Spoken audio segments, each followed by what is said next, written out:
Assalomualaikum Matto. Murat xabarchining to'plangan qatorchilari mana bu yerda bel qayroq taksining janida 36 dan davuz bor ekan. Arzon bo'lgan ekan.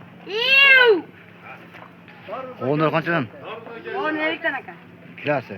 Kilos. Dorvochi. 30 dan aka. Qanday ish o'tadi? O'tda odam. Qamchi solib ko'radi. Dorvoch. Evet aka, darvuzga olma, javob aka. Hech baxna kelmaydi. Javobmi? Javob. Bo'ldi. Javob bo'lsa javob. Dorvoz kelsangizlar shu yerda dorvoz bor ekan. 36 daqiqa. Ishonishdi deydi. Garantiyasi bor deydi. Bu yerda ham Baragi noqot. bel qayroq sankasi. Chechmasa sankasi. Belga 70, qayroq 60 ekan. To'krach qaranglar. Kelaversa remontlar.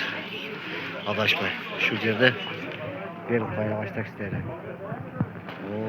Kelingizlar, nasıl ders qovunlar?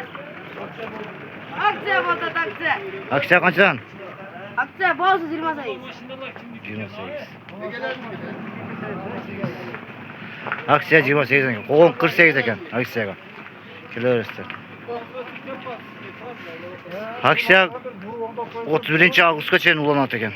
Kelaversa. 31-avgustdan nari bo'lmay qoldi. 31-avgustgacha aksiya. Anan noqot qojima to'rt kanaldan keldisangiz salomdan olib qo'yadi. Qo'lga tortolmang. Natamagan. Kelingizlar. Bo'ldimi? Aybek o'tirib o'tibdi. Hozir o'tiradi. Instagramda qatorimiz neyken